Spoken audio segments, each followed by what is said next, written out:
Hello! You're watching NNN, or New Nintendo News. This is a gaming show where we keep you up to date with the latest.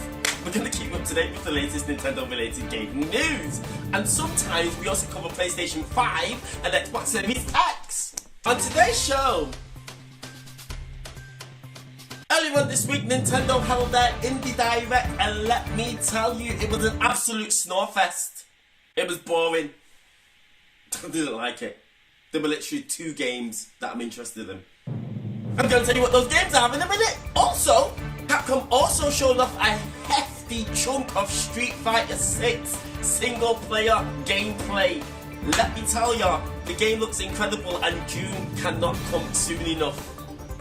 I mean, the game's not coming out on Nintendo Switch, so I don't know why we're covering it, but hey ho, we're going to give you all the details on what was announced. Also, the Super Mario movie is still breaking box office records. Has it made $1 billion at the box office yet? No, it hasn't. It hasn't. But I'm going to tell you how much money it's made. I've still got my popcorn from the movie.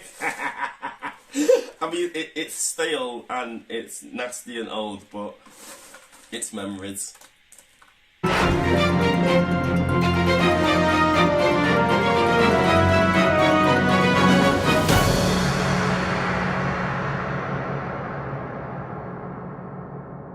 Nintendo held an Indie Direct earlier on in the week, on Tuesday to be exact.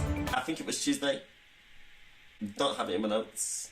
But they unveiled a ton of new games, whether it was brand new independent games, downloadable content for previously existing independent games, or just brand new sequels. We got it all. But it was boring. To be honest, I fell asleep. I fell asleep halfway through and woke up and it was finished. So I had to go back and watch it again and see what I'd missed. Turns out I didn't miss anything really. So let's take a look at our top 3 games. Did we even have 3 games, Bill?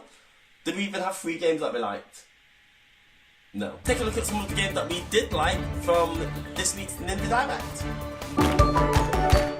The first game that caught my eye was a game called Little Kitty Big City, developed by Double Dagger Studio. Never heard of them? This action-adventure platforming puzzle game, I don't know what kind of game it is, because to be honest, they just skipped past it in the Nintendo Direct. But it's very cute and it caught my eye, and the game looks to be a mix between Stray and Untitled Goose Game. Like I said, I'm not quite sure what the game's about, but it looks like you get a chance to wreak havoc as a small, tiny, cute kitten. I mean, we need more information, but I want this game anyway. Look at that cat looks cute, right? Cat looks cute. I actually never got the chance to play Stray, so this is a game that really, really interests me, because you get to play as a cat! You get to play as a cat! What more could I ask for? Little Kitty Big City will be coming out sometime in 2024, so it's pretty far away, to be honest. It's pretty far away. I want to play as a cat now. I want to play as this cat now. We also got the chance to take a look at the new Necrodancer game. Yes, the latest game in the Necrodancer series is called Rift of the Necrodancer. I like rhythm games, and this game kind of intrigues me. I mean, it's not a fantastic game, it's just something that appeals to me. Yes, Brace Yourself Games are back with another Necrodancer game in the Necrodancer series. After the amazing dungeon crawler rhythm-based game Crypt of the Necrodancer, and then the Legend of Zelda spin-off Cadence of Hyrule, they're now back with a different game. Each one has a different movement pattern, and some take multiple hits to defeat. Oh, and let's not forget boss battles. That'll really get you grooving. Brace Yourself Games appear to have changed up the formula massively for these games. In the original Crypt of the Necrodancer game and the Zelda spin-off Cadence of Hyrule, you would go around dungeon crawling, defeating enemies to the rhythm of the beat.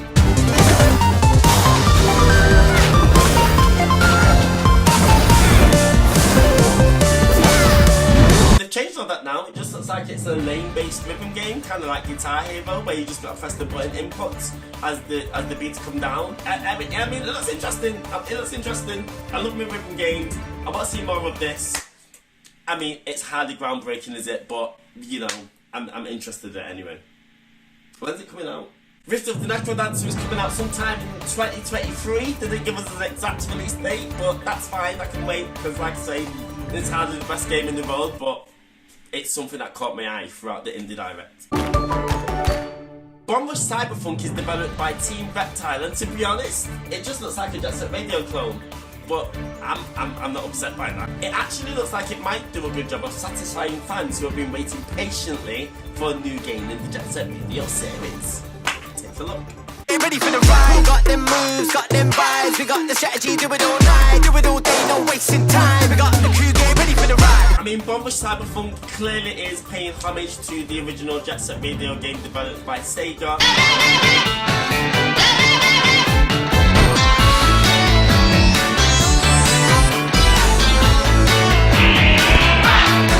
It still has that same cel-shaded, futuristic cyberpunk style like the original games did.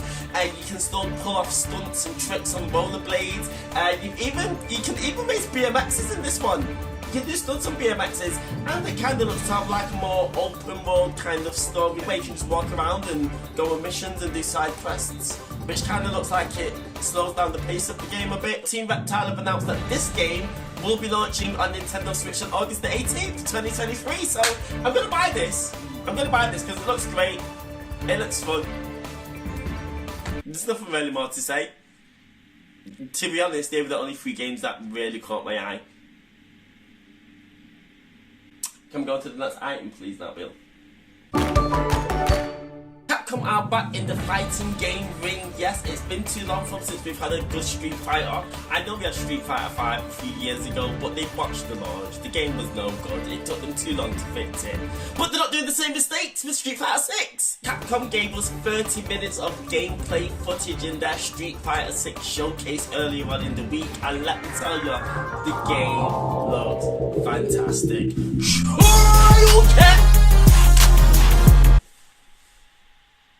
Yes, Capcom finally gave us a look at what we will be doing when we're out busting our friends up online, you get me? They finally shown us some of the single player campaign content, and oh my god, let me tell you, it looks fantastic. Take a look. People from various walks of life inhabit the world of Street Fighter, but they all love a good fight. With a single press of a button, you can seamlessly enter a battle with them. They've actually given us a Street Fighter game that has a story mode with cutscenes, with characters interacting. That's all I've ever wanted. Well, it's not all I've ever wanted, but I've wanted it for a long time. Go around fighting people, challenging people, earn bonus points, spend those points on more clothes, go on character quests, unlock.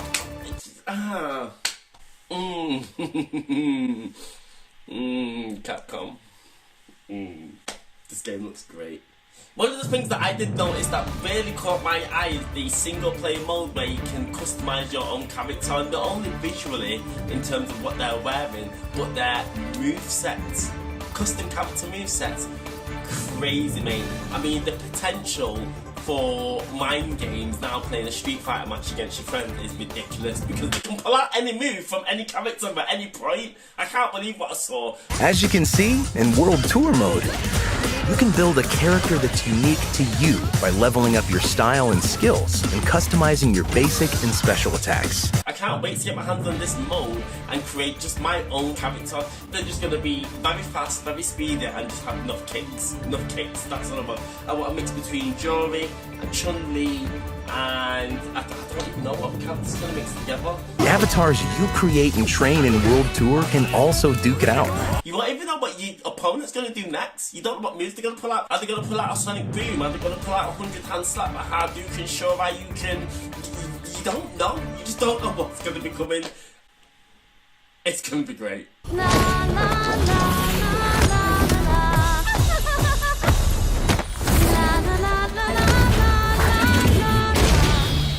Capcom are trying to make this game very accessible for the beginners. I mean, it had an in-depth tutorial mode. When you first start the game, we've added a tutorial that explains the basics of battle and the combat system. Capcom are also trying to make Street Fighter 6 even more accessible now by modernizing the control scheme. Now, they were pushing this a lot. To do a special move, you press forward and one button, up on one button, down on one button. It's all just directional inputs. To do combos, all you have to do is like hold R2 and keep tapping circle or square. Like, it is making the barrier a lot more accessible for people who don't normally play fighting games. But for me, to be honest, turning this modern control scheme on, it would just take away the skill of playing. It won't feel as good to show Ryukin and get your moves out and just bust up right online, you get me? Oh my god, I had this thing where you can turn on this sound option. There are sound effects that will give you the heads up on the distance between you and your opponent, the height level of attacks.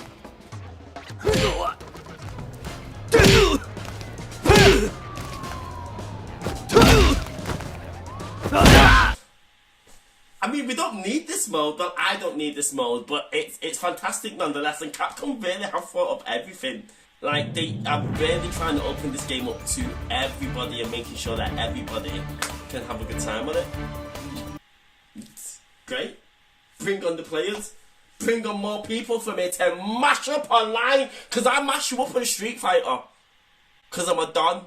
I'm so excited for Street Fighter. Hey, hey, hey! Uh-oh! Good night! Capcom also announced that we will be getting 4 extra downloadable characters post-launch. And those characters are Rashid, launching in summer 2023. Rashid is a character from Street Fighter 5. And then after that, we're going to get Aki, who is a brand new character specifically for Street Fighter 6. And she's going to be launching in autumn 2023. Shortly after that, we're going to get another character called Ed, who is also a returning character from Street Fighter 5. And he's going to be released in winter 2023. And then finally, we're going to get Akuma, Bossman himself, hitting the game in spring 2024. A year's worth of content coming up, downloadable characters. I mean, Street Fighter looks sick. Street Fighter looks sick. It looks sick. It looks sick. It looks sick. The champion of fighting games is back on the market. I'm super excited. The game's coming out on PlayStation 4, Xbox, PS5, Steam, PC, everything. Apart from Nintendo Switch. Really, Capcom? You really could, to be honest, Capcom, you really could have put this. You could have ported this to the Switch. I don't know why it's not on there. You're making me have to buy a PS5 sooner than I want to go and play this game. Do you know what? It does work. Street Fighter 6. It looks so sick. It looks so sick. 4, 3, 2. I'm still standing. It's only been out for 21 days, but the Super Mario Bros. Movie is destroying and mashing up and breaking box office records all across the world. It's ridiculous. I can't believe it. Well, I can, because it's Mario. Reading an article on The Hollywood Reporter, it says Illumination and Universal's The Super Mario Bros. Movie remained a monster. It says it remained a monster at the multiplex in its third weekend as it crossed the $400 million mark. It also crossed $800 million globally, which means now the worldwide total for the box office earnings for the Super Mario movie stands at $871.8 million made. Money to be made. Money to be made. It's like in its third week, it made $58 million in America alone. Its third week. There's no signs of this slowing down. It's not slowing down. The Mario hype train it's going. Can I get off it, please? Can I get off it because I feel sick? It says the Super Mario movie continues to make history. The pick supplanted Jurassic World, which made $46 million, to rank as Universal's biggest third weekend in history. Wow, in history. Universal. Are you kidding me? It was also the 7th biggest third weekend among any film at the domestic box office, after surpassing Spider-Man No Way Home, which made $56 million in its third weekend on release. I can't believe this. It's making too much money. Too much money. It is now the highest grossing animated film in Universal history at the domestic box office, after besting the Minions, The Rise of Gru, which made 396 million. That's not a long time, and it's the third highest of any Universal movie behind Jurassic World and E.T., the extraterrestrial. This film is going to go down in history as a bona fide classic for Universal because it's going to make more money than E.T. I reckon this film's going to do $2 billion, you know. I've said it. $2 billion coming in easy. Now, it's not going to make $2 billion. It's probably going to do 1.5. It's not even been released in Japan yet. The film's not even been released in Japan. Are you kidding me? That's Mario's home country, you know. The Japanese are going to see that film 4, 5, 6, 7 times in a row. The film's gonna do phenomenally well over there. Japan is a big market. Super Mario has got enough money left to make. Enough money. It's coming for that 1.5 billion, let me tell you. Have you been to see it yet? Have you been to see the movie?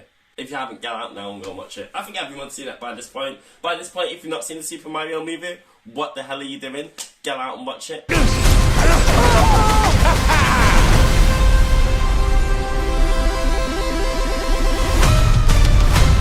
And that's all we have time for today. Thank you for watching another episode of MMN. We will be back with another episode, delivering more news as it comes in.